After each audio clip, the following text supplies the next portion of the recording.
that's the joy that I get from my job more than anything.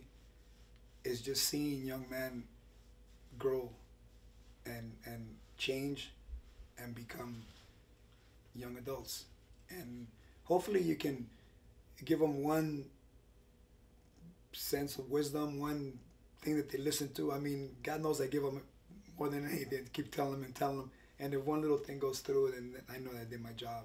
I'll tell you this: it would be very difficult to screw something like that up with those kids. When you have that much talent, when you see kids like that gifted at what they do, you just kind of sort of like, it's like taking a something that you want to polish and just keep polishing it and bringing it out. David Sanchez, people call me Junior, and I'm from South Central LA. Yeah, by Watts. Okay. And yeah, well, you know why I'm here, talking about the Trojans, talking about how we all grew up together, how all went to school together, how basically how we freaking spent our life. My name's Danny Rodriguez. I'm from LA, South Central LA. You know, I'm just here for an interview. Yeah. Fernando Alvarez. I'm from South Central. You know, but my parents were from Mexico, so Michoacan, all the way. My name is Ivan Davila, and I'm one of the guys that went to, or one of the baseball players that went to Roybal, and yeah. First, my dad was a coach, so I go way back from like the beginning. There was a lot. We'd play like sometimes like 2 to 3 a month. So it'd just be like, kind of like as a kid, you didn't really have like a life outside of baseball. I mean, until after, like, but you'd have like a bunch of games every weekend. And like we played a pretty lengthy amount. Tournaments, too many to count. It was one every weekend. But it was cool meeting Ivan and everything. They were all, you know, cool guys when we were younger. You know, they still are. They're my boys. Every Saturday or Sunday, we'll play baseball. Like, it got to a point where I had no clothes to go out. Like, I had a uniform for school Monday through Friday, and every Saturday was just baseball. So we had like no life. Like, that was nothing but baseball. We had this one game I was actually pitching. I ended up breaking the umpire's hand because the catcher missed one of my pitches, and we had a little delay. So me, our team, and the other team, we ended up jousting. we threw somebody up on our backs, and we would come in with bats and just try to knock each other down. Now, what I always remember is you guys had, like, you guys could go to like dinner, like after a game. Yeah, sometimes like it'll be 50 families deep. You know what I mean? Yeah, like it was a couple times we went out all together, and yeah, we'll have to wait like an hour for them to like get all the tables ready, cause yeah, it was like about like 11 families, 12 families, yeah. But it was cool. Honestly, like now that I think about it, it's kind of funny because you don't really think about, like, at least with them, it didn't really feel like making friends or anything. Like, you just showed up to the field and it automatically just like, it was just like a different type of like atmosphere. Like, it was like a little family within its own. My name is Robert Bautista. I am a physical education teacher at Roybal Learning Center, as well as assistant athletic director and head varsity baseball coach. It's like knowing that this would be my last year, that I had to leave it all on the field or just go home with another L, you know. So yeah, you know, I just tried to play as hard as I could, way harder than before. That didn't hit me until playoffs hit, honestly. Like, the whole time it was just, you know, this is just another game, it's just another game. But then once playoff came, like, you know, I always thought this is like a Game 7 in the World Series, you know, it could be, you know, go home. So I always took it as play your hardest, you know, leave everything on the field. Because at the end of the day, like, it could be your last game. You won the semifinals at USC. Yeah, so I mean that team that we played, we had lost to that same season. So going into it, you know, we knew we had to, like, obviously, like, we couldn't lose. And that was actually probably one of the, like, more tighter games. I think we were tied 1-1 the whole game. And then we loaded up the bases, and then we walked it off. We walked it off the semifinal. And little by little, it was a roller coaster ride. So you guys won that game, and then what was your mindset, like winning that game, knowing you got the championship game? Well, I knew that I was pitching, so I tried to stay like away from everybody else because I try to just get my mindset ready for the game in order to just play my best. So I would just sit in the bus on the way there, just like thinking, staying quiet, just waiting for the game.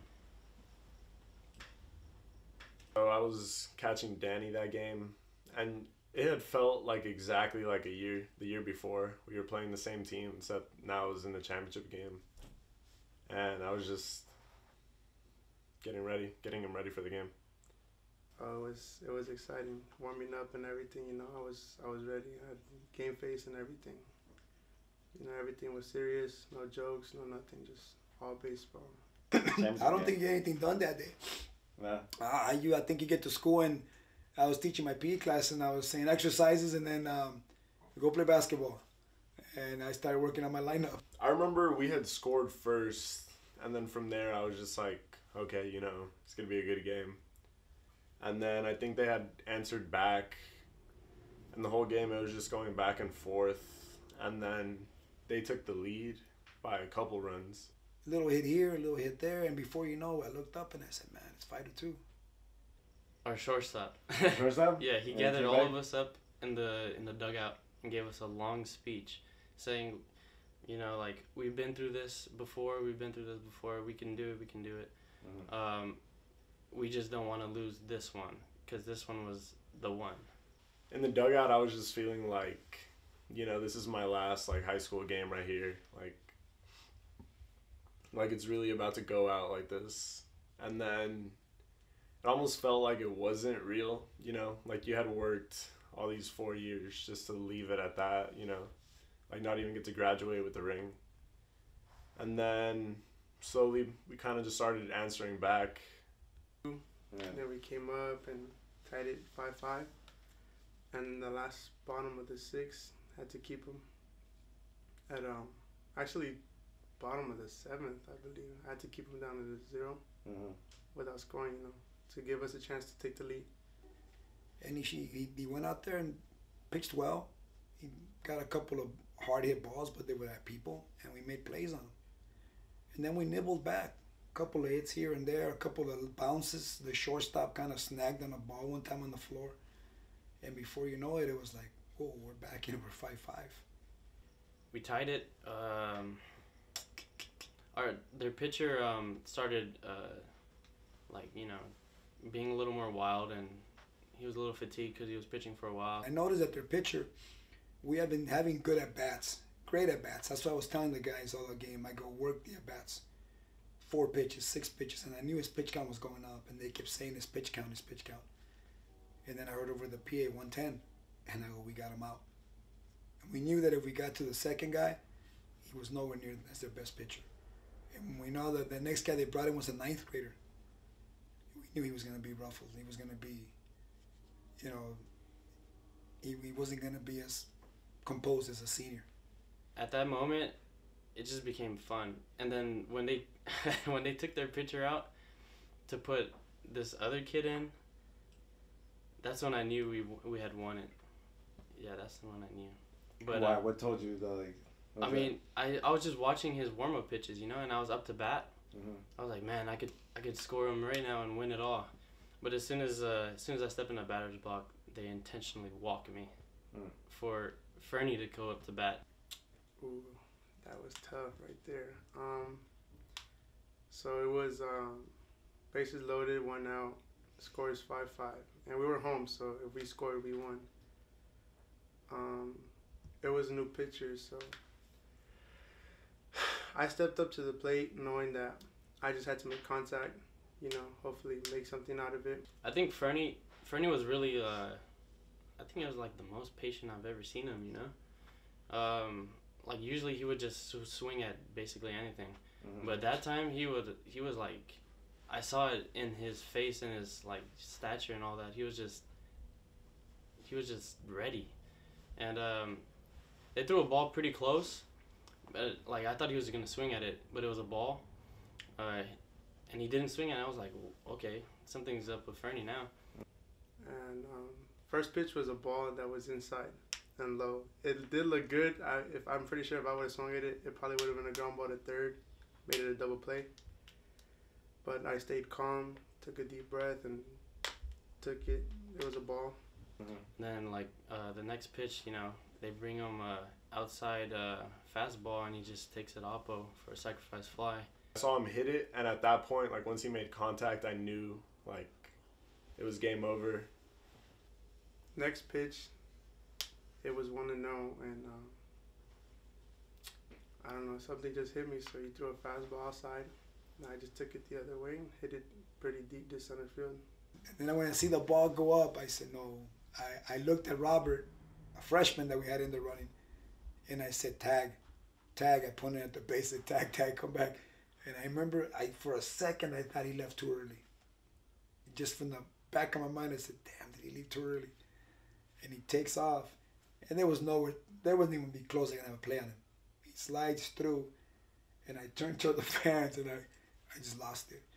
I saw him hit it. At that point, I remember I see it in the video. Like I just started jumping. I grabbed my helmet. I threw it as far as I could. I slammed my bat, and then once the run had scored, like everybody just ran out, and then we got in that dog pile.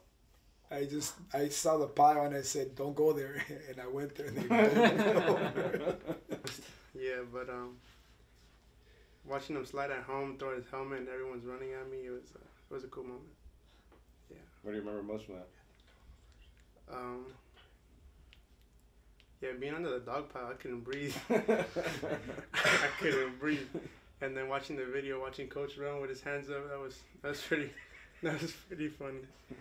But yeah, it was cool. It's a cool game. And like, I don't know, it just felt good knowing we handled business. Like, this was something that nobody could really ever take away from us. That was always a goal for us. And to see, my buddies win it, especially Batista, because, I mean, I know he had a lot of rough years. And for him just to have those 4 good years, it was cool. It was one of the best feelings I ever had. It was amazing to see the joy, not just in them, but you guys, your family, in the stands. That was beautiful. I had friends that I went to high school with there that played ball with me in '86 that were there. Former coaches were there. And it was something that I'm not sure it's worthy of a movie, but if I think for these guys, it's something that they're gonna share for the rest of their life. That was the Roy Ball's first city championship. So knowing that I can go back 10 years, 20 years, and I'll see my name on the banner on the wall is gonna be pretty cool. It was an incredible journey, really, really incredible journey, and I'm glad I was able to just hitchhike along for the ride. They'll tell you a lot of other stuff that I did this and I did that, but I never threw a strike. I never caught a ball. I never hit a home run. I never scored a base. They did it. And I think they should always remember that it's about them, and it's we're just there to guide them and move them along. And I think in essence that's what a coach is as a teacher. I think a lot of times we lose that sense that nowadays anybody can go out there and be a coach. And in the old times, it was teachers that were coaches. I know I gave Coach a lot of headaches, but he always showed me love. He always did. And I really appreciate that. It was actually something I wanted to let him know on graduation, but it was just a lot of emotions going through, and I'm just not that type of guy. So yeah, so for him being here, thanks, Coach. So it was cool, man. Yeah. It was cool. The biggest joy that I got is watching all of them graduate together. It wasn't, we had a ring, but at the end, I told them all, I said, that's my joy, is that you guys all walked together and all of them graduated together. That was better than anything else. It meant more to me. To them, that ring means a whole lot. I don't wear the ring. You know, if my friend went to the championships, says, put your ring on.